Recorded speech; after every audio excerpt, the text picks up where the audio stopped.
El Cristo del pueblo. Un sermón predicado en la mañana del día del Señor, 25 de febrero de 1855, por el reverendo Charles Spurgeon, en el Exeter Hall, Strand. He exaltado a uno escogido de entre el pueblo. Salmo 89:19. Originalmente, no tengo duda de que estas palabras se referían a David. Él fue escogido de entre el pueblo. Su linaje era respetable, pero no ilustre. Su familia era piadosa, pero no elevada en rango. Los nombres de Isaí, Obed, Boz y Ruth no evocaban recuerdos reales, ni despertaban memorias de alguna nobleza antigua o linaje glorioso. En cuanto a él, su única ocupación había sido la de un pastorcillo, cargando corderitos en su pecho, o guiando con cuidado a las ovejas preñadas. Un joven sencillo, con un alma genuinamente real y un valor indomable, pero aún así un plebeyo, uno del pueblo. Pero eso no fue ningún impedimento para que llegara al trono de Judá. A los ojos de Dios, el origen del joven héroe no era un obstáculo para que se sentara en el trono de la nación santa, ni el más orgulloso admirador de linajes y apellidos se atrevería a insinuar nada en contra del valor, la sabiduría o la justicia del gobierno de este rey del pueblo. No creemos que Israel o Judá hayan tenido nunca un mejor gobernante que David, y afirmamos con valentía que el reinado de aquel escogido de entre el pueblo brilla con más gloria que los reinados de emperadores y príncipes de alta cuna, con la sangre de decenas de reyes corriendo por sus venas.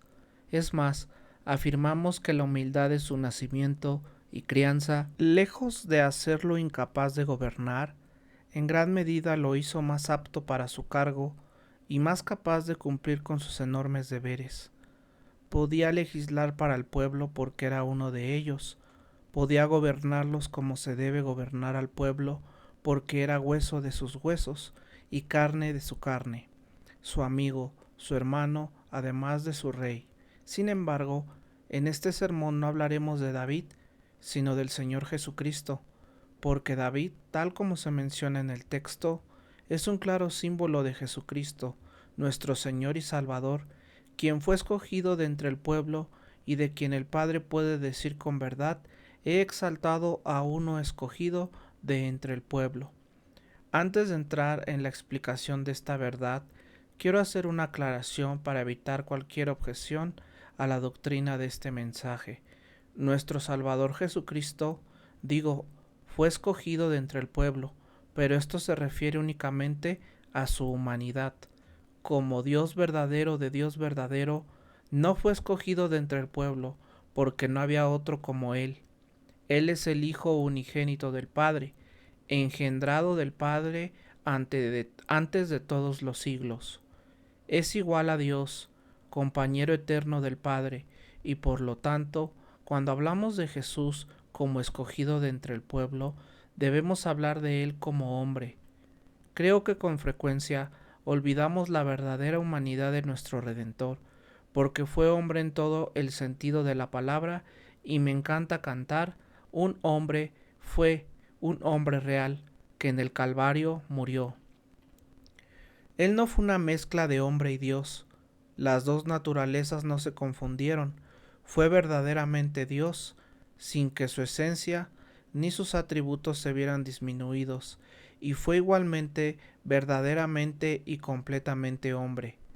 Es como hombre que hablo de Jesús esta mañana, y me llena de gozo poder contemplar el lado humano de ese glorioso milagro que fue la encarnación, y poder ver a Jesucristo como mi hermano, habitante del mismo mundo mortal, luchador contra los mismos dolores y problemas, compañero en el camino de la vida y por un breve tiempo también compañero en el sueño frío de la muerte.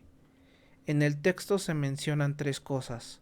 Primero, el origen de Cristo. Él era uno del pueblo. Segundo, su elección. Fue escogido de entre el pueblo. Y tercero, la exaltación de Cristo. Fue exaltado. Como pueden ver, elegí 3 palabras que empiezan con la letra E para facilitarles la memoria y que puedan recordarlas mejor. Extracción, elección, exaltación. Comencemos con el origen de nuestro Salvador. En estas semanas hemos visto muchas quejas en los periódicos acerca de las familias gobernantes.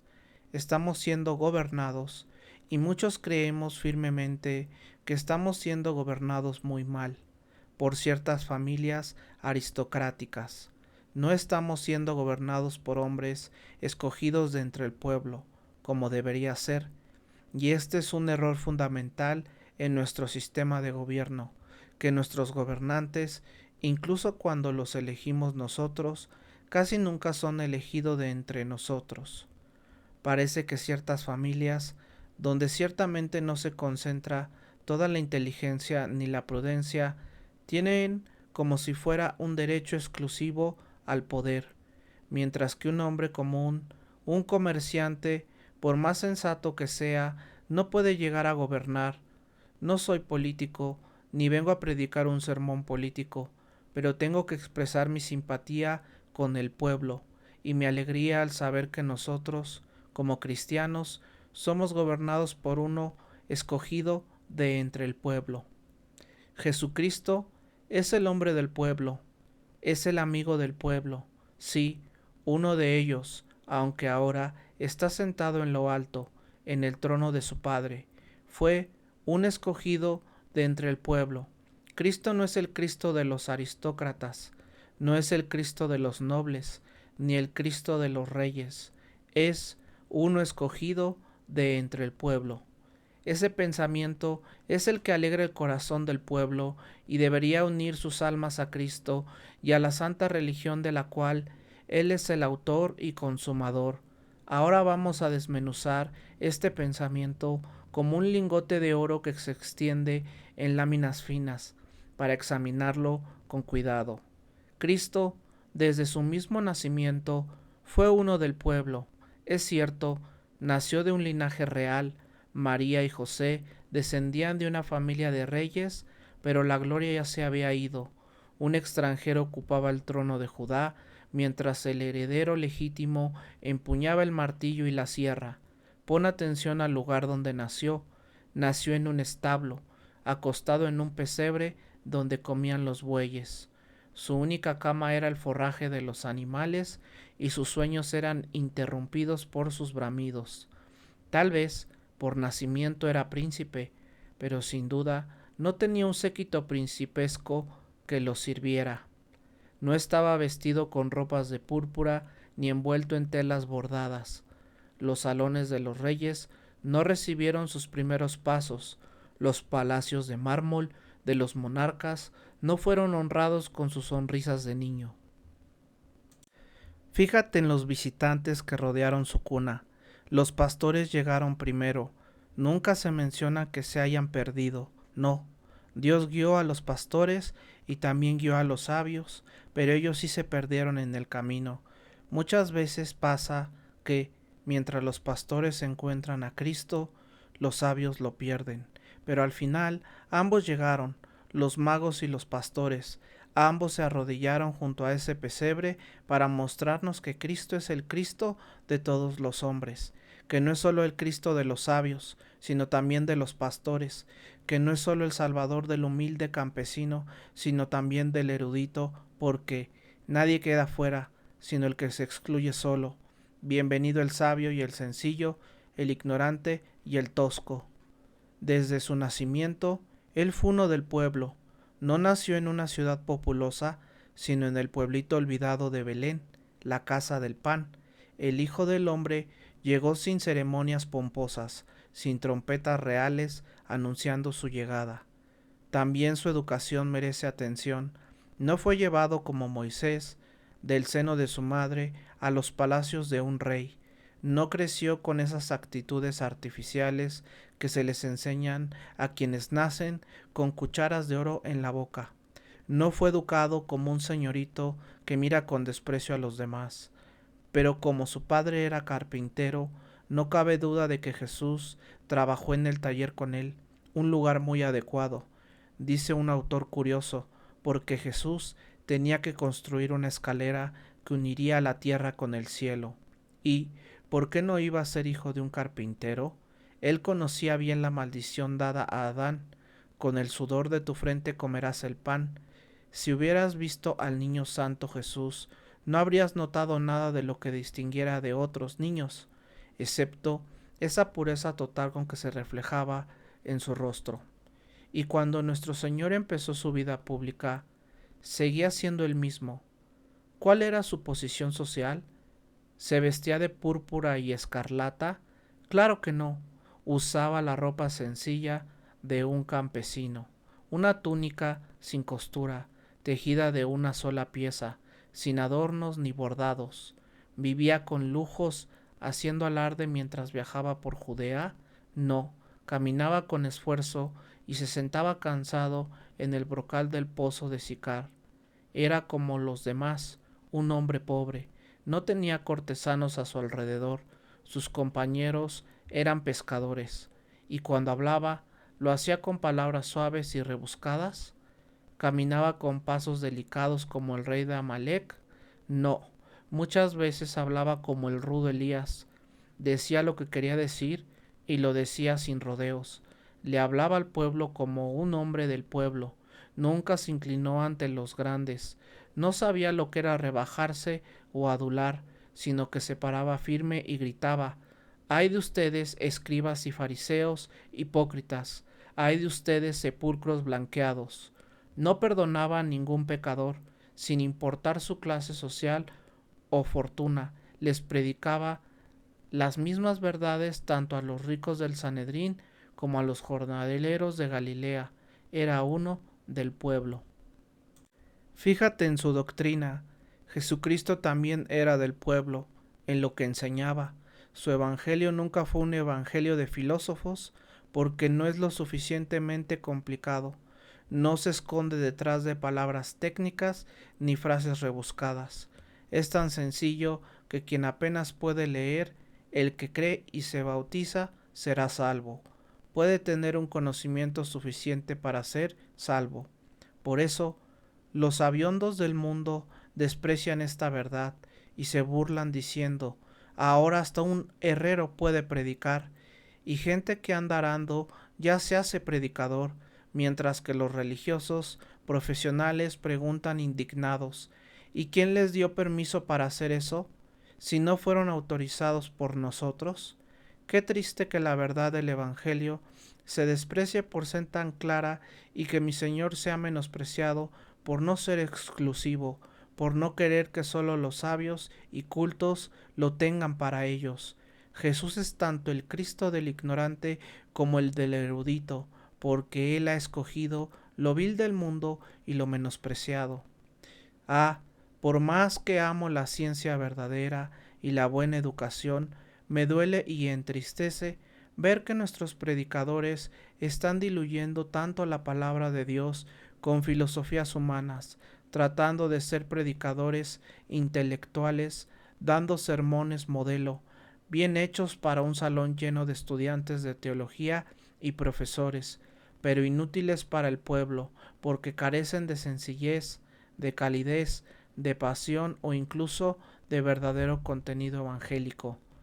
Temo que la formación en los seminarios esté dejando poco beneficio a nuestras iglesias, ya que muchas veces hace que los jóvenes predicadores dejen de identificarse con el pueblo y se apeguen a los pocos, a los ricos e intelectuales de la iglesia.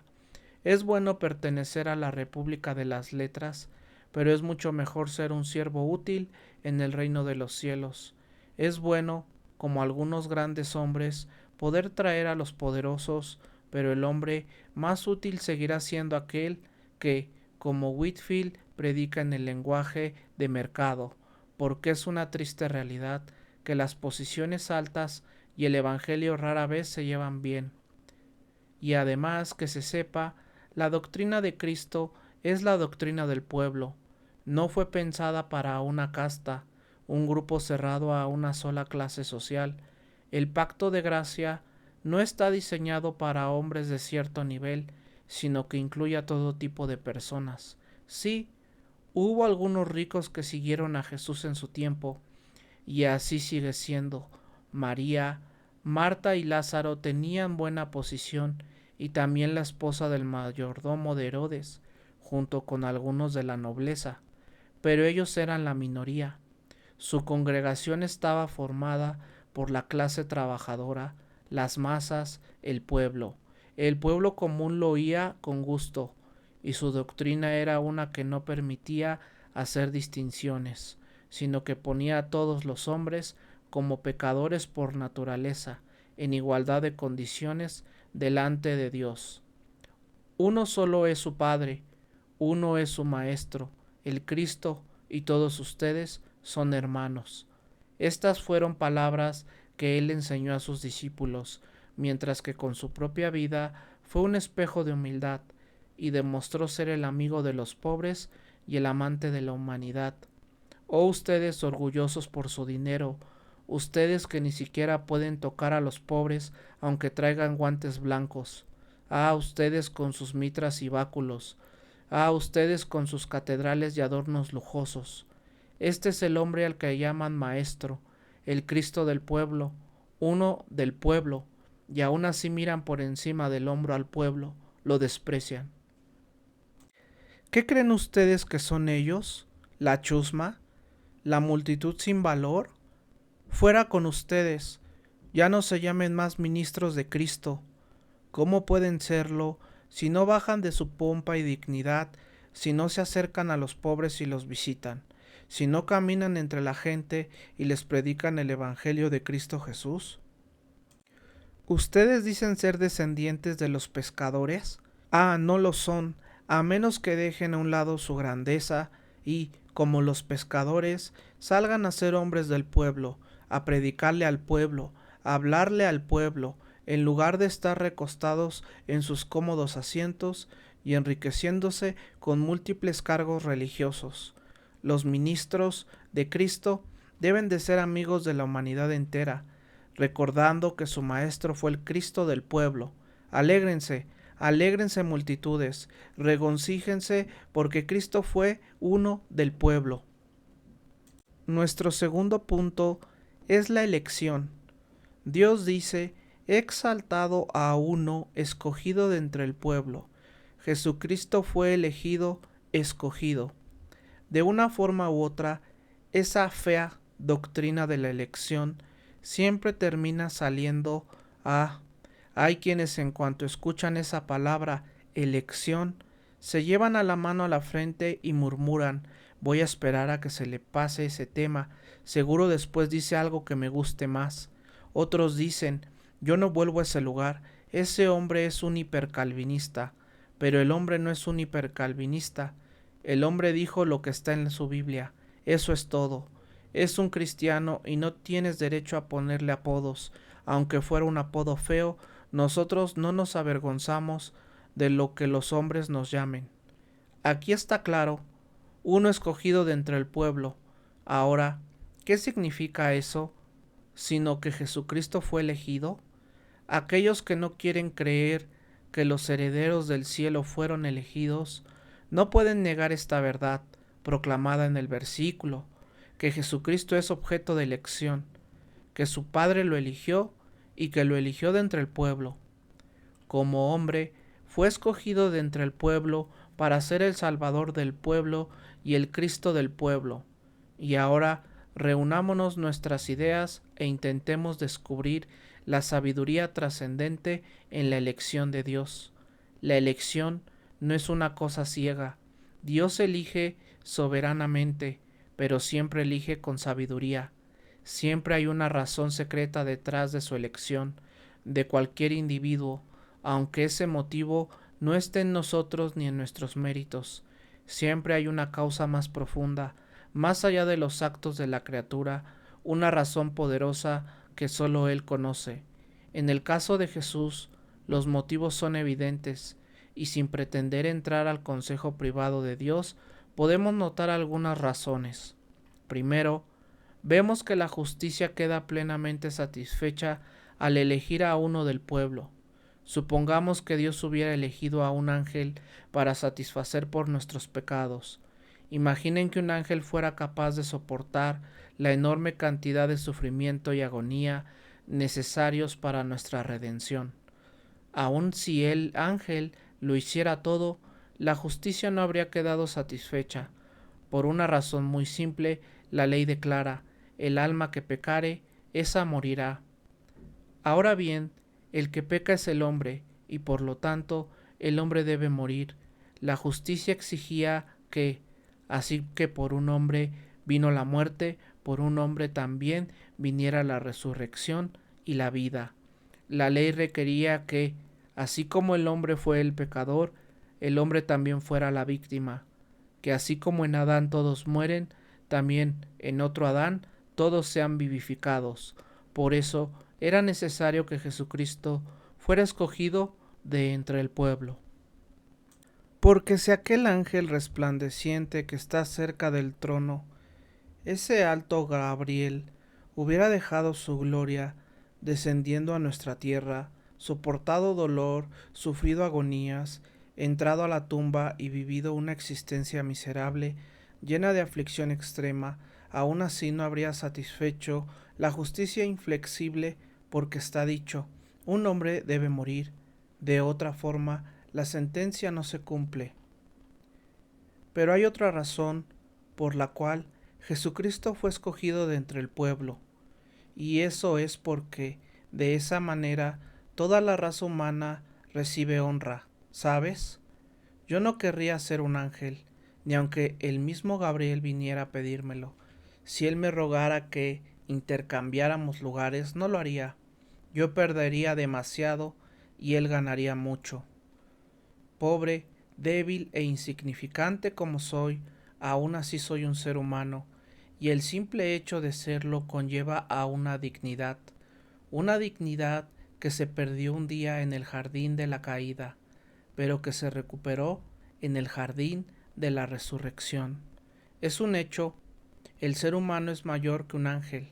En el cielo, la humanidad está más cerca del trono que cualquier existencia angelical. En el libro de Apocalipsis leerás que los 24 ancianos están alrededor del trono, y en un círculo más externo están los ángeles. Los ancianos, que representan a toda la iglesia, tienen el honor de estar más cerca de Dios que los espíritus ministradores. El ser humano, el hombre elegido, es el ser más grande del universo después de Dios. El hombre está allá arriba, mira, a la derecha de Dios, resplandeciente de gloria. Ahí está un hombre. Me preguntas quién gobierna la providencia y dirige esa maquinaria tan misteriosa. Yo te digo, es un hombre, el hombre Cristo Jesús. Me preguntas quién ató los ríos con cadenas de hielo el mes pasado y quién ahora los ha liberado del invierno. Te contesto, fue un hombre, Cristo. ¿Quién vendrá a juzgar al mundo con justicia? Te digo, un hombre, un verdadero hombre va a sostener la balanza del juicio y convocará a todas las naciones a su alrededor. ¿Y quién es el canal de la gracia? ¿Quién es el depósito de toda la misericordia del Padre? ¿Quién es la manifestación más grande del amor del pacto? Te respondo, un hombre, el hombre Cristo Jesús. Y Cristo, siendo un hombre, te ha exaltado a ti y me ha exaltado a mí, y nos ha puesto en lo más alto. Originalmente nos hizo un poco menores que a los ángeles, y ahora, a pesar de nuestra caída en Adán, nos ha coronado a nosotros sus escogidos con gloria y honor, y nos ha sentado a su diestra en los lugares celestiales en Cristo Jesús, para que en los siglos venideros muestre las abundantes riquezas de su gracia en su bondad para con nosotros en Cristo Jesús. Pero hermanos, veamos esto desde un ángulo aún más dulce. ¿Por qué fue escogido él de entre el pueblo? Habla, corazón mío, ¿cuál es la primera razón que salta desde tu interior? ¿Por qué los pensamientos del corazón son los mejores? Los pensamientos que vienen de la cabeza muchas veces no sirven de nada, pero los pensamientos del corazón, las meditaciones profundas del alma, esas valen más que perlas preciosas. Si un poeta humilde canta desde el corazón, sus versos tocarán más mi alma que las frías ideas de una mente vacía. Cristiano, ¿qué crees tú que es la razón más dulce para la elección de tu Señor como uno del pueblo? ¿No fue esta que pudiera ser tu hermano unido a ti con la bendita sangre del parentesco? Oh, qué relación tan hermosa existe entre Cristo y el creyente. El creyente puede decir, hay uno más alto que todos, digno del nombre de amigo. Su amor supera al de hermano, es fiel, libre y eterno. Tengo un gran hermano en el cielo. He escuchado a niños decir en la calle, le voy a decir a mi hermano. Y yo muchas veces he dicho lo mismo cuando el enemigo me ataca, se lo voy a decir a mi hermano en el cielo. Puede que yo sea pobre, pero tengo un hermano que es rico. Tengo un hermano que es rey. Soy hermano del príncipe de los reyes de la tierra. ¿Y crees que me dejará morir de hambre o en necesidad mientras Él está en su trono? Claro que no. Él me ama, tiene sentimientos fraternales hacia mí, es mi hermano. Pero más aún, no creyente, Cristo no solo es tu hermano, sino también es tu esposo. Tu Hacedor es tu esposo, el Señor de los ejércitos es su nombre. A la esposa le da gozo recostar su cabeza sobre el fuerte pecho de su esposo, con plena certeza de que sus brazos están listos para trabajar o defenderla, de que su corazón late con amor por ella, y de que todo lo que él tiene y todo lo que él es le pertenece a ella, como quien comparte su existencia. O conocer por la influencia del Espíritu Santo que se ha hecho esa dulce alianza entre mi alma y el siempre precioso Jesús. De verdad, eso es suficiente para que todo mi ser estalle en música y que cada átomo de mi cuerpo se convierta en un canto agradecido que alabe a Cristo. Déjame recordar cuando yacía como un bebé en mi propia sangre, arrojado en el campo abierto. Déjame traer a la memoria ese momento glorioso en que Él dijo, vive, y que nunca se me olvide que Él me ha educado, me ha formado y que un día me desposará consigo mismo en justicia, coronándome con una corona nupcial en el palacio de su Padre. Oh, es un gozo que no se puede describir. No me sorprende que esta idea me deje sin palabras, que Cristo sea uno del pueblo, para estar cercanamente relacionado contigo y conmigo, para ser nuestro pariente redentor, el más cercano en sangre. Unido en sangre con los pecadores, Jesús ya fue a la gloria elevado. Ha vencido a todos sus enemigos, el pecado, Satanás, la muerte, el mundo y el infierno. Santo, envuelve este pensamiento bendito como si fuera un collar de diamantes alrededor del cuello de tu memoria. Colócalo como un anillo de oro en el dedo del recuerdo y úsalo como el sello del Rey mismo, estampando tus oraciones con confianza de que serán escuchadas. Pero ahora surge otra idea. Cristo fue escogido de entre el pueblo para que pudiera conocer nuestras necesidades y compadecerse de nosotros. ¿Conoces ese dicho viejo que dice que la mitad del mundo no sabe cómo vive la otra mitad? Pues es muy cierto. Yo creo que algunos ricos ni siquiera tienen una idea de lo que es sufrir de verdad. No saben lo que es trabajar para ganarse el pan de cada día. Apenas si se imaginan lo que significa que suba el precio del pan. No saben nada de eso. Y cuando ponemos en el poder a personas que nunca fueron parte del pueblo, no entienden cómo gobernarnos. Pero nuestro gran y glorioso Jesucristo fue escogido de entre el pueblo y por eso Él sí conoce nuestras necesidades. La tentación y el dolor lo sufrió antes que nosotros, la enfermedad también la soportó. porque al colgar del madero el calor ardiente del sol le provocó una fiebre abrasadora.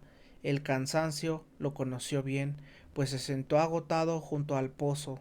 La pobreza la vivió, porque a veces no tenía ni pan que comer, sino aquel pan del que el mundo no sabe nada. La falta de un techo la sufrió, porque los zorros tienen madrigueras y las aves del cielo tienen nidos, pero él no tenía dónde recostar la cabeza. Hermano cristiano, no hay lugar al que vayas donde Cristo no haya estado antes que tú, excepto en lugares de pecado, claro. En el valle oscuro de la sombra de muerte, ahí verás sus huellas marcadas con sangre. Sí, y aun cuando llegues a las aguas profundas del Jordán, crecido, y estés por cruzar, podrás decir, ahí hay huellas de alguien. ¿De quién serán? Si te agachas a mirar, distinguirás la marca de un clavo y dirás, esas son las huellas del bendito Jesús. Él ya ha estado ahí, él ha preparado el camino, él entró en la tumba para hacer de ella la recámara real de los redimidos, el lugar donde dejan atrás las ropas del trabajo para vestirse con los trajes del descanso eterno. A donde sea que vayamos, el ángel del pacto ha ido primero. Cada carga que ahora llevamos ya fue puesta antes sobre los hombros de Emmanuel. Su camino fue más áspero y más oscuro que el mío. Sufrió mi Señor, ¿y yo me voy a quejar?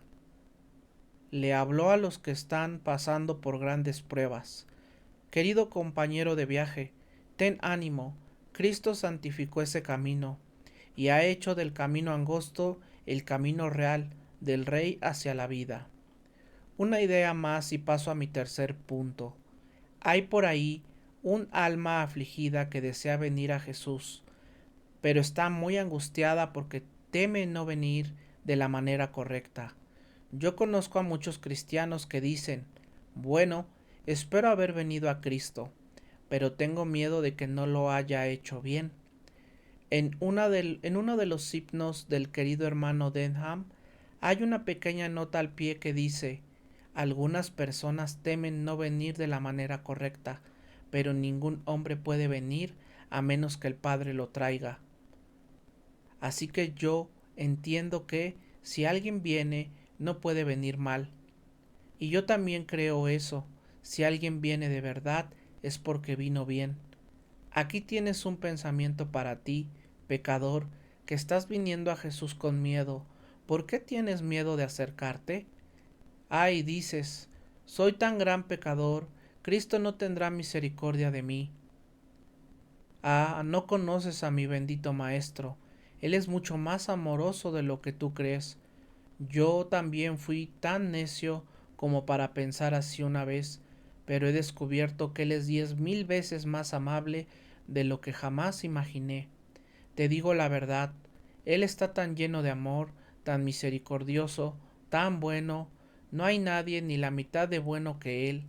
Es más tierno de lo que puedes imaginar, su amor es más grande que tus miedos, y sus méritos son más poderosos que tus pecados. Pero aún dices, tengo miedo de no acercarme bien, creo que no usaré las palabras correctas. ¿Sabes por qué piensas eso? Porque se te olvida que Cristo fue tomado de entre el pueblo. Si mañana en la mañana su Majestad la Reina me mandara a llamar, seguramente estaría bien preocupado por qué ropa ponerme, cómo caminar, cómo comportarme en la corte y todo eso. Pero si uno de mis amigos de aquí me llamara, me iría directo a verlo, sin dudar, porque es uno del pueblo, igual que yo. Algunos de ustedes dicen, ¿cómo me acerco a Cristo? ¿Qué debo decir? ¿Qué palabras uso? Si Él fuera alguien muy por encima de ti, tal vez tendría sentido tu preocupación, pero Él es uno del pueblo. Acércate tal como estás, pecador, con tus harapos, con tu suciedad, con toda tu maldad, tal cual eres. Oh pecador conmovido por tu conciencia, ven a Jesús, Él es uno del pueblo. Si el Espíritu ya te ha hecho consciente de tu pecado, no te pongas a pensar en cómo llegar, solo llega, llega con un gemido, con un suspiro, con una lágrima, como sea que llegues, Si llegas es suficiente porque Él es uno del pueblo. El espíritu y la esposa dicen, ven. No puedo resistirme a darte una ilustración. Se cuenta que en los desiertos, cuando las caravanas tienen sed y temen no encontrar agua, acostumbran a enviar a un camello con su jinete adelantado. Luego, a cierta distancia va otro, y después otro más. En cuanto el primero encuentra agua, antes de inclinarse a beber, grita con fuerza, ven. El que va detrás, al oír el grito, repite también, ven, y así el siguiente, hasta que todo el desierto se llena del eco, ven, ven, ven.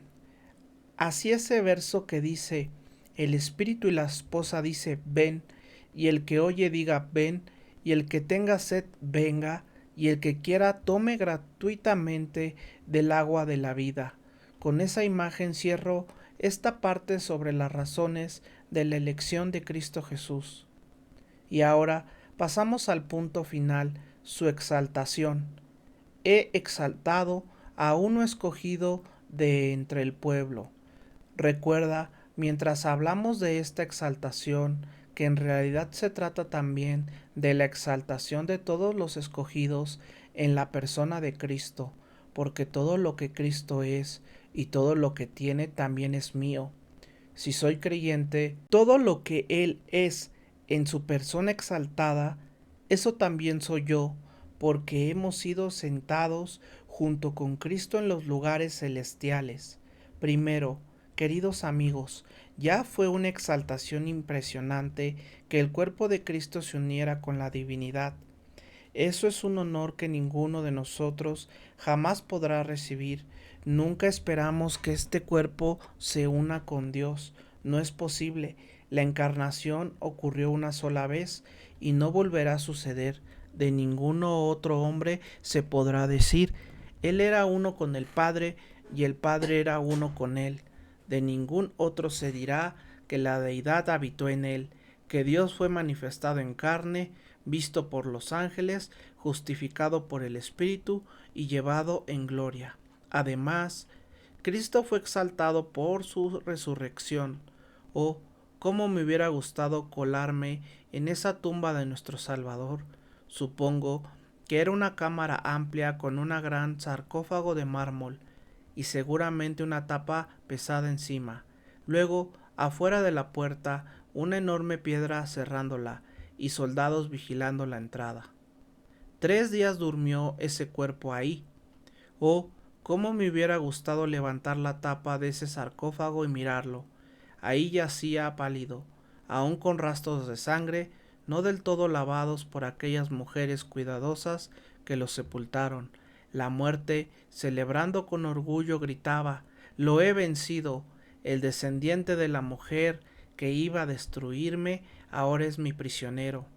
Ah, cómo se reía la muerte con esa risa macabra, cómo miraba burlona desde sus cuencas vacías, diciendo, al fin tengo en mis manos al supuesto vencedor.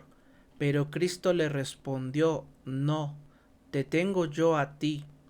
Y se levantó, la tapa del sarcófago se movió con fuerza, y aquel que tiene las llaves de la muerte y del infierno, tomó a la muerte, trituró sus miembros de hierro, la arrojó al suelo y le gritó, oh muerte, yo seré tu plaga, oh infierno, yo seré tu destrucción. Salió triunfante, y los guardias huyeron aterrados. Radiante de gloria, resplandeciente de luz, lleno de divinidad, se presentó ante ellos. Cristo fue exaltado en su resurrección. Pero qué exaltación más gloriosa fue su ascensión. Salió de la ciudad hacia la cima del monte, seguido por sus discípulos, esperando el momento señalado. Mira su ascensión. Despidiéndose de los suyos, comenzó a elevarse poco a poco, como la neblina que sube del lago o como la nube que se eleva del río caliente, subió por su propio poder, por la fuerza de su gloria, sin necesidad de carros de fuego como Elías, tampoco como Enoc, de quien se dijo, y desapareció porque Dios se lo llevó. No, él subió por sí mismo, y mientras ascendía, Me imagino a los ángeles asomados desde las murallas del cielo gritando: miren ahí, viene el conquistador. Y a medida que se acercaba, repetían con más fuerza: vean, el conquistador se acerca. Completa ya su camino por los cielos, llegan a las puertas eternas y los ángeles que le acompañan claman: levanten sus cabezas, oh puertas eternas, y entrará el Rey de Gloria. Y los coros celestiales apenas alcanzan a preguntar: ¿quién es ese Rey de Gloria? Cuando de 10,000 por 10,000 voces estalla un océano de armonía que golpea con olas de música las puertas de perla, abriéndolas de par en par. Dios el fuerte y valiente, Dios el poderoso en batalla. Miren, las puertas del cielo se abren y los querubines corren a recibir a su rey. Su carro trajeron desde lejos para llevarlo hasta el trono. Batieron sus alas triunfantes y dijeron: la obra del Salvador ha terminado. Mírenlo marchar por las calles celestiales. Vean cómo reinos y poderes se postran ante él. Las coronas son puestas a sus pies y el Padre le dice: bien hecho, hijo mío, bien hecho. Y el cielo entero resuena con el clamor: bien hecho, bien hecho. Sube hasta ese trono elevado junto al Dios eterno. He exaltado a uno escogido de entre el pueblo. La última exaltación de Cristo que mencionaré es lo que está por venir, cuando se siente en el trono de su padre David y juzga a todas las naciones. Verás que he omitido la exaltación que Cristo tendrá como Rey del mundo durante el milenio.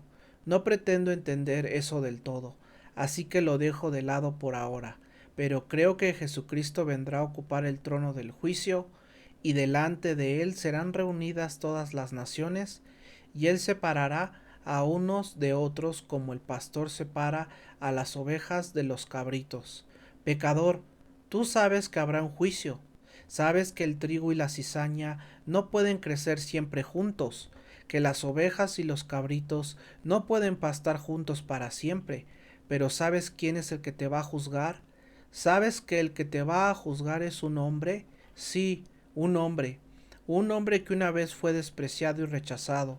El Señor vendrá, pero no será el mismo que una vez vino en humildad, un hombre sencillo ante sus enemigos, un hombre cansado y lleno de dolores. Ah, no, habrá arco iris alrededor de su cabeza, tendrá el sol en su mano derecha como símbolo de su gobierno, pondrá la luna y las estrellas bajo sus pies como el polvo del pedestal de su trono, el cual estará hecho de nubes sólidas de luz. Se abrirán los libros, esos libros enormes que contienen las obras de los vivos y los muertos. Ah, cómo se sentará triunfante el despreciado Nazareno sobre todos sus enemigos. Ya no habrá burlas, ni risas, ni escarnios, solo un clamor espantoso de miseria. Escondanos del rostro del que está sentado en el trono. Oh ustedes los que hoy escuchan y miran con desprecio a Jesús y su cruz, tiemblo por ustedes. Oh, más feroz que un león sobre su presa es el amor cuando se enciende en ira. Oh despreciadores, les advierto de ese día en que el rostro sereno del varón de dolores se llenará de severidad, cuando sus ojos, que antes se humedecían con lágrimas de compasión, lanzarán rayos contra sus enemigos, y cuando las manos que fueron clavadas en la cruz para redención empuñarán el rayo para su condenación, y su boca, que un día dijo: vengan a mí los cansados y cargados, dirá con voz más terrible que el trueno: apártense de mí, malditos pecadores.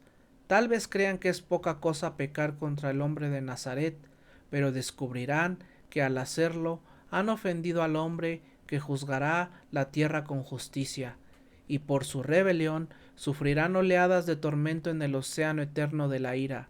Que Dios los libre de ese destino, pero yo se los advierto. Todos han escuchado la historia del joven que, el día de su boda, subió las escaleras y al ver un viejo baúl decidió meterse por juego, pensando esconderse un rato, para que sus amigas la buscaran. Pero una cerradura oculta estaba al acecho y la atrapó para siempre. No la encontraron hasta muchos años después, cuando al mover ese viejo baúl pesado, hallaron los huesos de un esqueleto, aun con uno que otro anillo de joyas y algún adorno. Había entrado entre risas y bromas, pero quedó encerrada para siempre. Joven, ten cuidado de no quedar tú también encerrado para siempre por tus pecados. Un solo trago en una noche de fiesta, eso es todo.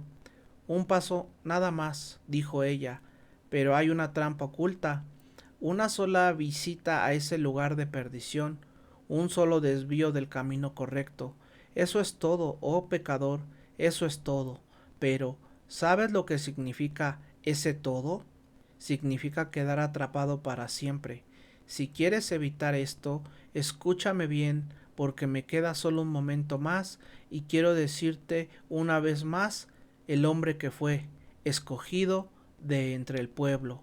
Ustedes orgullosos, tengo una palabra para ustedes, ustedes refinados, que no pueden ni ensuciar sus zapatos, ustedes que miran por encima del hombro a los demás mortales, gusanos orgullosos, despreciando a otros gusanos solo porque están mejor vestidos. ¿Qué piensan de esto? El hombre del pueblo es quien puede salvarlos, si es que han de ser salvados. El Cristo de la multitud, el Cristo del pueblo, el Cristo de las masas. Él tiene que ser su Salvador. Tendrán que humillarse, hombre orgulloso, tendrán que inclinarte, dama altiva, tendrás que dejar tu pomposidad o nunca serás salvo, porque el Salvador del pueblo debe de ser tu Salvador. Pero para ti, pobre pecador tembloroso, al que ya se le fue el orgullo, te repito esta dulce y reconfortante verdad. ¿Quieres evitar el pecado? ¿Quieres huir de la maldición? Mi maestro me manda a decirte esta mañana, vengan a mí todos los que están cansados y agobiados, y yo les daré descanso. Recuerdo lo que dijo una anciana santa. Alguien hablaba del amor y la misericordia de Jesús y concluyó diciendo, ah, ¿no es asombroso? Ella respondió, no, para nada. Le insistieron que sí lo era, y ella dijo, no lo es que así es Él, es exactamente como Él es. Tú dices, ¿cómo voy a creer que Cristo me salvaría a mí siendo como soy? Te digo que eso es exactamente lo que Él haría. Salvó a Saulo, me salvó a mí, puede salvarte a ti, y más que eso, te salvará, porque todo aquel que viene a Él no será echado fuera.